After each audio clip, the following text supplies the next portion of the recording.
I have to field a lot of questions on YouTube, actually mostly on YouTube, occasionally on my website, and people ask questions, fair questions, and I want to actually answer one of them now to help actually young people, because I've had a lot of young people say, how did you get into overlanding? And I'm interpreting that question in that they're actually wondering how I got into overlanding as a career. They see it as an amazing job and they'd love to do that, and they'd love to earn their money from overlanding. So how do you earn your money from overlanding? That's what I'm going to address now. There are not a lot of people that do what I do. I'm not just talking about overlanding. I'm talking about make YouTube videos and earn income from them. That's my primary source of income. It's not my only source of income. It's my primary source of income. And I get to come to places like this. I'm in Oregon at the moment on my yearly excursion into the US. I get to come and do this. The main difference between me and any other overlander is that I get to share what I do in a public forum. Yes, I've got lots of experience because I've been doing it for a long time.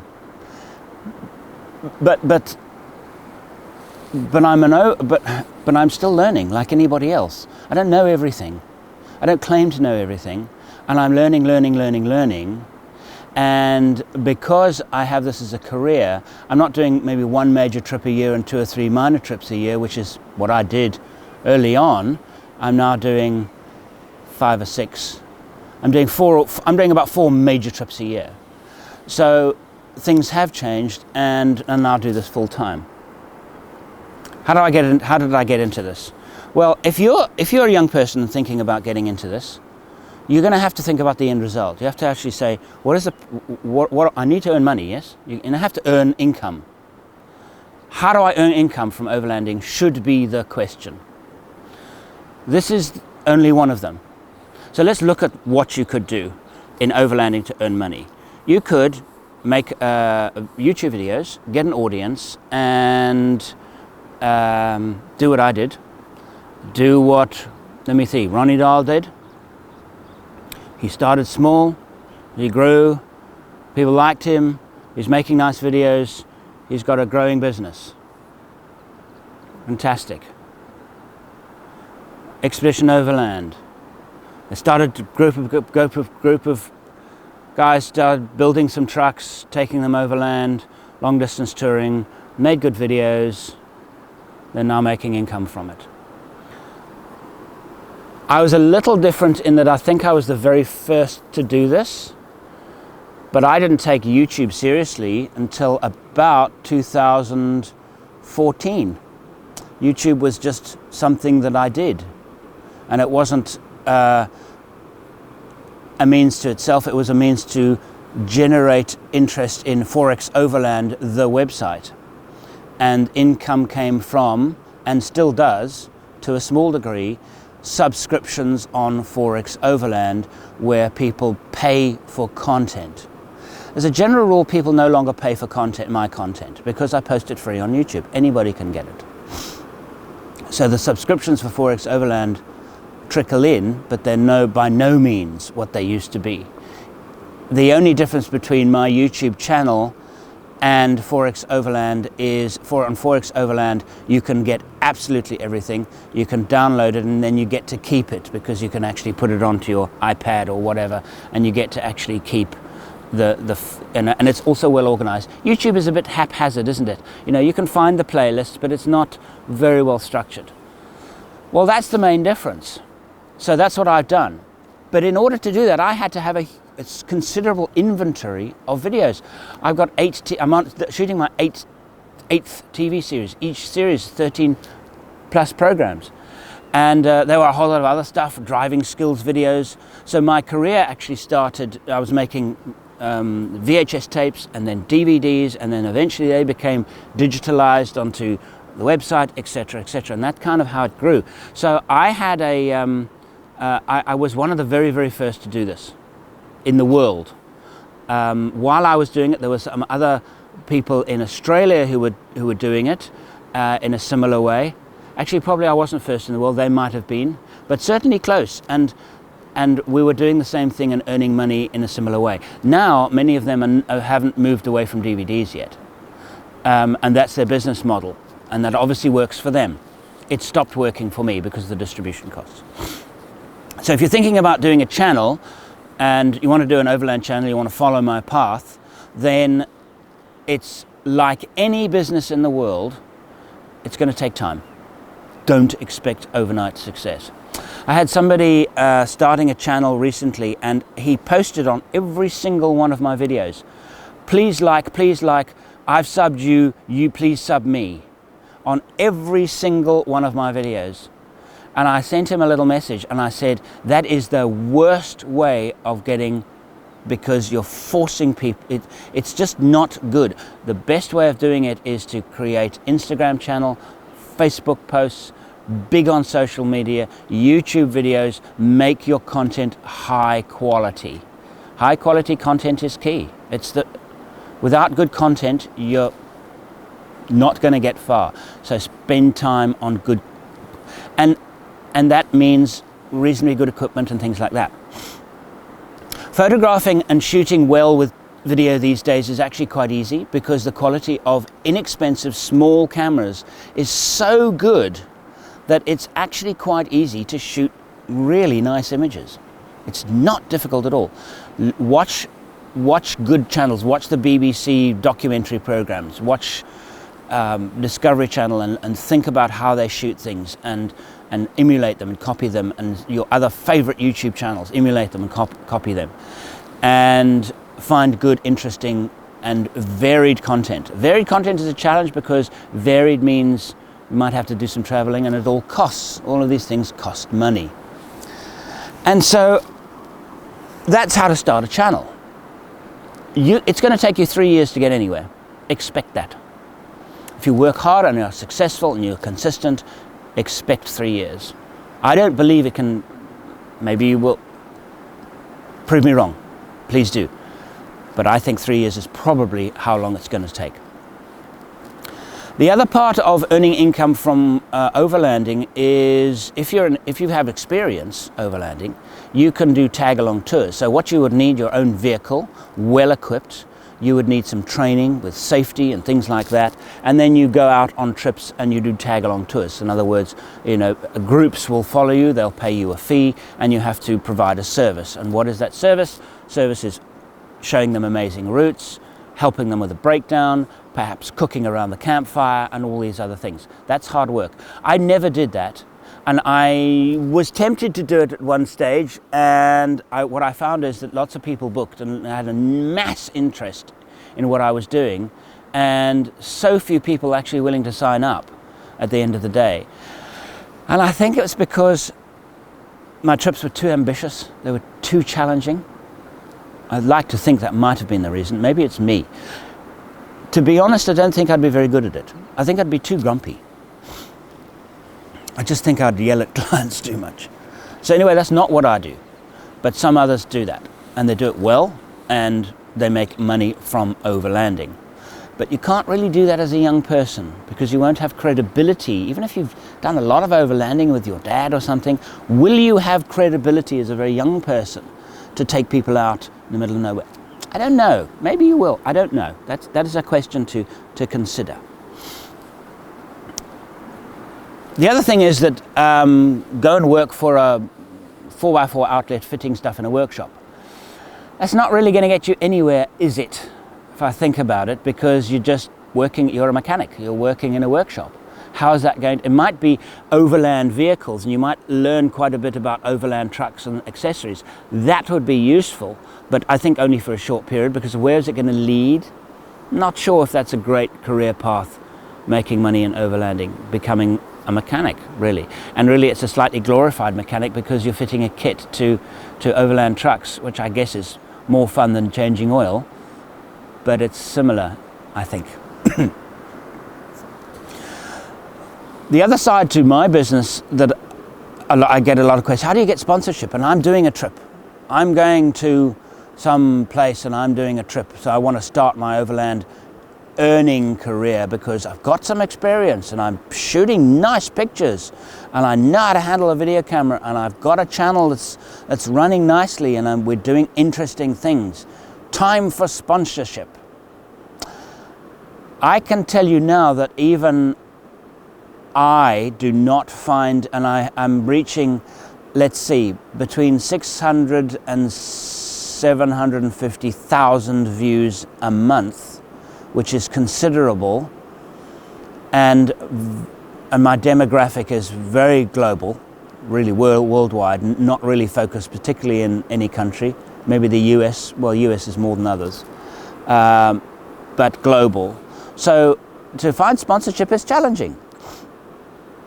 The reason being is that the sponsors get requests all of the time.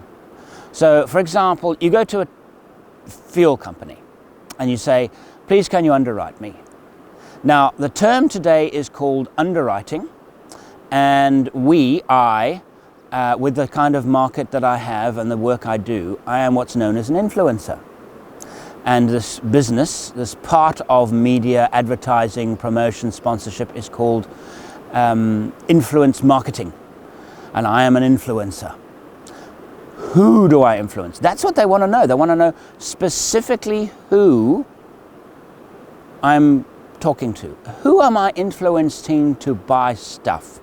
And what stuff might I influence? Now, the what stuff is even more complicated because I think that I'd influence people to buy boots. I did a video, just a little vlog. I bought these very, very nice new Merrell boots. And I particularly like Merrell. This is my second set of Merrell. And now people will go now and buy, because they know I'm wearing Merrell boots, they'll go and buy Merrell boots. They will. I find that a little bit difficult to believe, but I'm told that you've just influenced a whole lot of people and they will go and buy Merrell boots. I doubt if there'll be a little spike in their sales. I don't know, maybe there will be. But that's what I do. I influence people. To find the people that you influence to approach and say, please sponsor my show because I'm influencing people to buy your product, is really challenging because they're going to say, prove it. Just showing them a video with me showing off Merrell boots is not really proof, is it? Maybe it is. Maybe it is. It's not easy. Even with somebody with a channel like mine, with the demographics like mine, which is basically a B income group, high income earners, lots in the United States, lots in the UK, Canada's Germany's big, Australia's very big, and the rest of the world accounts for about 38%. Those are the top countries, and I think South Africa is sitting at about 5%. Those demographics are pretty solid. Still not easy. Who are seeing them? When are they seeing them? How many videos do you make? How many times will you mention our products?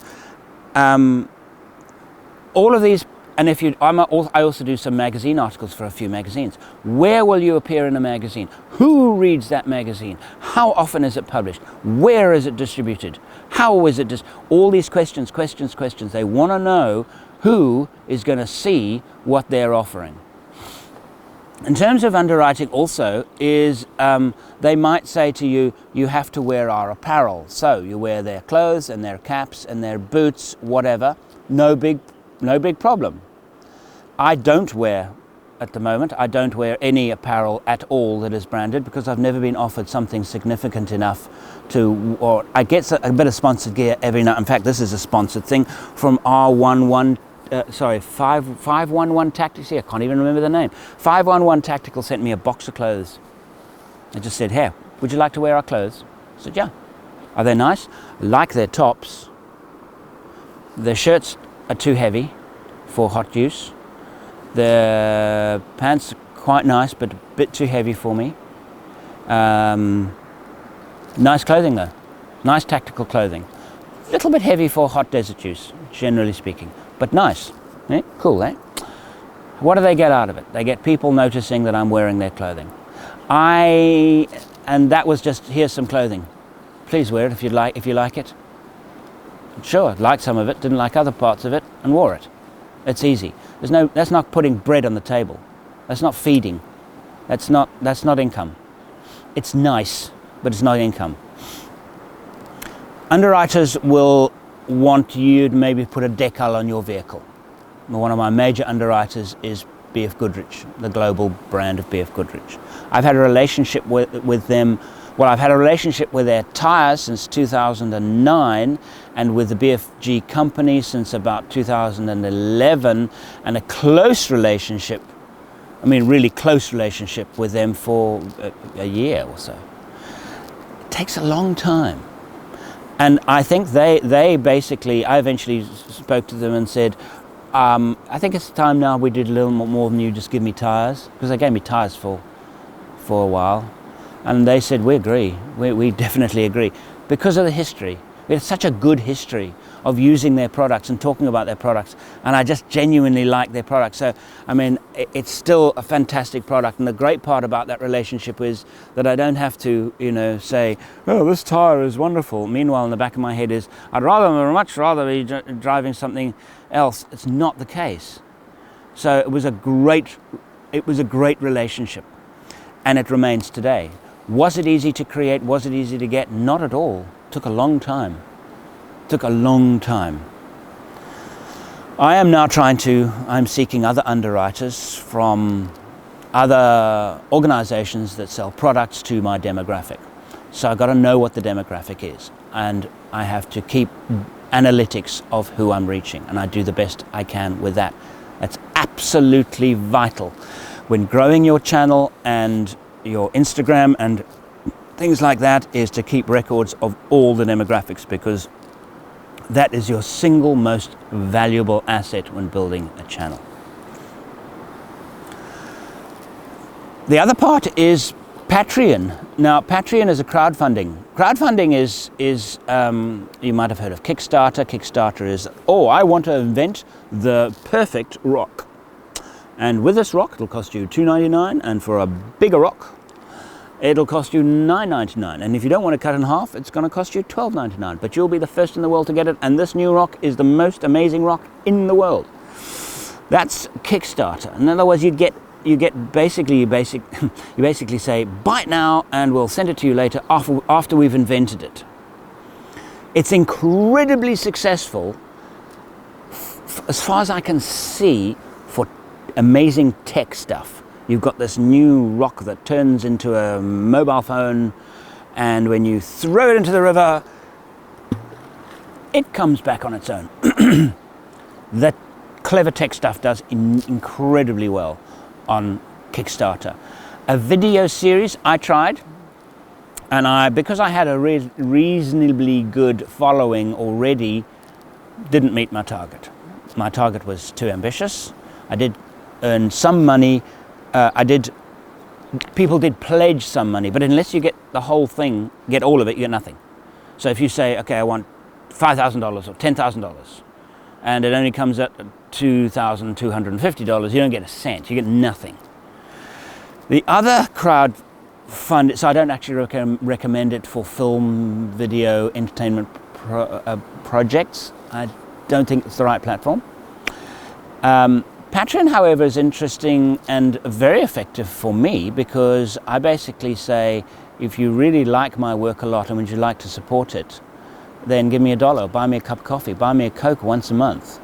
And it's per item. So in other words, the pledge is now sitting at a little over $1,000 per video. Doesn't mean to say that every video I post I get $1,000. It doesn't work like that. It basically, it starts at $1,000, and then because people pledge, they'll say, okay, I'll give you $1 a video, and then I'll cap it at $3 a month. So I have to produce something to get anything. It's per video, new video posted, and then they cap it. So it won't. So if they say I'll cap it at $3 a month, I have to produce three videos to get $3, and then they won't pay any more, but they get everything. So it's great, because somebody can come in and say, I can't afford it, but I'd really love to be involved. I want to contribute. I want to be involved. Here's $1. It's really, really effective. It's slow to grow, but it's an amazing thing is that if your content is good, and again, if you don't have good content, it's not going to work. And you get enough people basically saying, I want to be part of this. I want a little bit of this in my life. I want to live vicariously through you. Please do more shows. Please do more shows.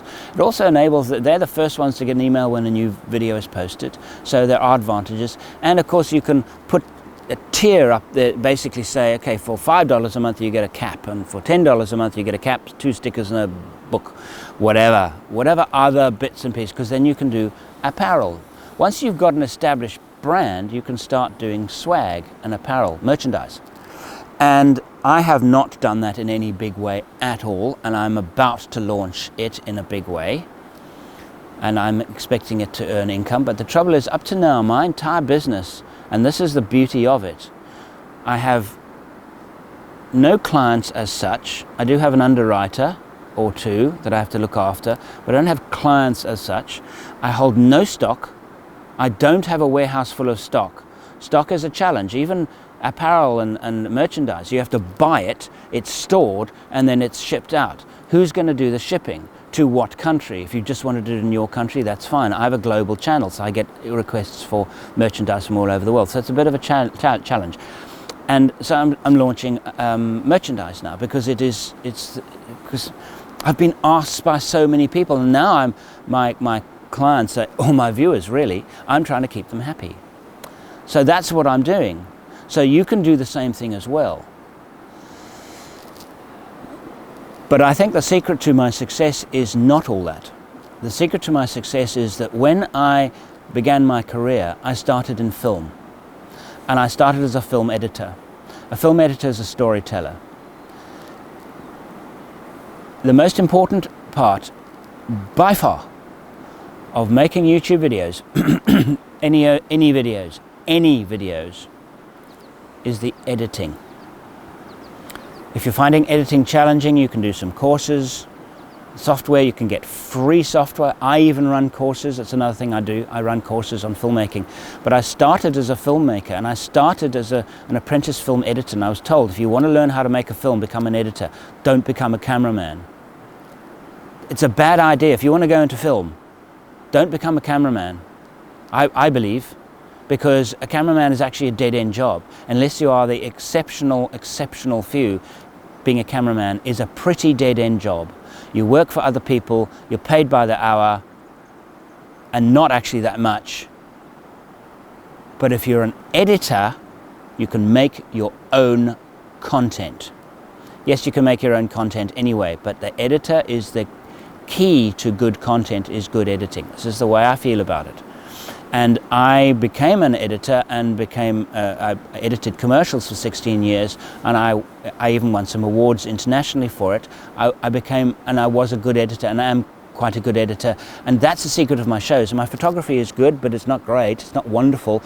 I've traveled with photographers that just blow my head off with the ability to get images, and it amazes me on how immensely talented they are. They can't edit for toffee.